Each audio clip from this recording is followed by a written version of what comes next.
Aujourd'hui, on va explorer un livre vraiment fascinant, Le Management Agile de Jean-Claude Serve. Et on va voir comment les idées de ce livre peuvent s'appliquer, pas juste au bureau, mais à notre vie de tous les jours. C'est une question qu'on se pose tous, n'est-ce pas? On a l'impression que tout bouge tout le temps, que l'incertitude est devenue la nouvelle norme. Alors comment on fait pour garder le cap là-dedans? Et c'est là que le livre propose une idée forte. Et si la solution, c'était de prendre ce concept d'agilité qu'on entend souvent dans le monde de l'entreprise et de l'appliquer à soi-même, de ne plus voir ça comme une méthode de travail, mais carrément comme une philosophie de vie. Bon, rentrons dans le vif du sujet. D'abord, il faut bien comprendre pourquoi on a tant besoin de cette agilité aujourd'hui. Quel est le contexte? En fait, ce que Jean-Claude Serre nous explique, c'est que les piliers sur lesquels on se reposait avant sont devenus plus mouvants. Le travail, les relations, notre rapport au temps, à l'espace, tout est plus fluide, parfois plus précaire, et face à cette nouvelle donne, il nous faut une nouvelle manière de fonctionner.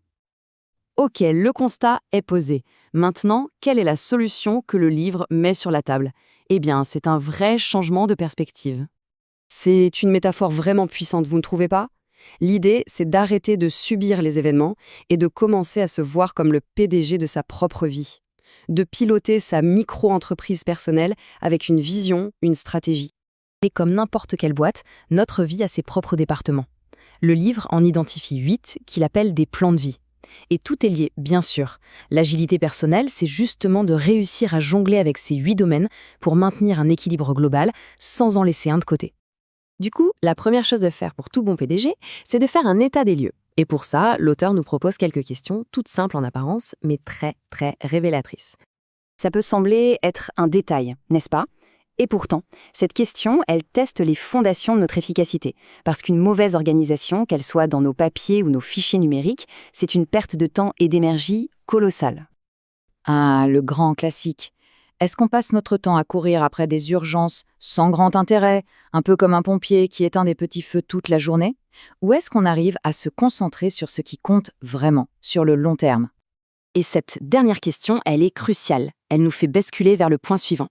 Parce que l'agilité, ce n'est pas seulement bien s'organiser, c'est avant tout bien réfléchir. Alors justement, parlons-en. Passons à la manière dont l'agilité nous invite à modifier nos schémas de pensée pour attaquer les problèmes différemment.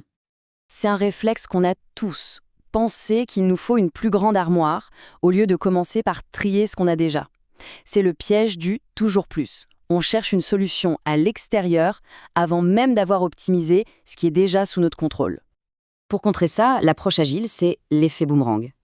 Au lieu de prendre le problème de quelqu'un d'autre sur ses épaules, on lui renvoie la balle, en quelque sorte. On l'implique dans la recherche de la solution. C'est beaucoup plus responsabilisant et au final, bien plus efficace pour tout le monde. Et voilà le cœur de l'idée. Être agile, c'est d'abord un travail sur soi, sur ses propres habitudes, ses propres processus. C'est commencer par balayer devant sa porte avant de demander au monde entier de changer. On arrive à la dernière pièce du puzzle.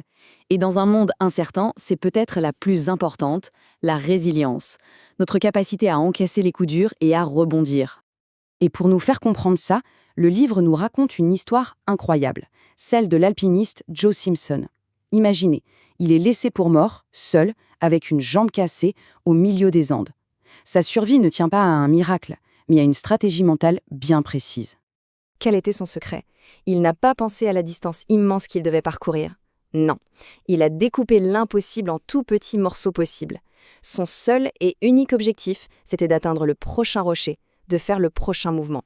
Rien de plus. Et c'est cette concentration extrême sur le pas d'après qui l'a sauvé. Et la leçon, elle est énorme. Ça nous montre que la résilience, ce n'est pas un don du ciel qu'on a ou qu'on n'a pas, c'est une compétence. C'est une discipline de l'attention qui s'apprend et qui peut s'appliquer à n'importe quelle crise de notre vie, petite ou grande. Alors, si on met tout ça bout à bout, qu'est-ce que ça nous dit? Ça nous dit que l'agilité, ce n'est pas une destination qu'on atteint une fois pour toutes. C'est un chemin, une pratique de chaque instant. Au fond, tout se résume peut-être dans cette très belle phrase du livre. Il s'agit d'être à la fois celui qui dessine les plans de sa vie, l'architecte, et celui qui la construit jour après jour, l'ouvrier.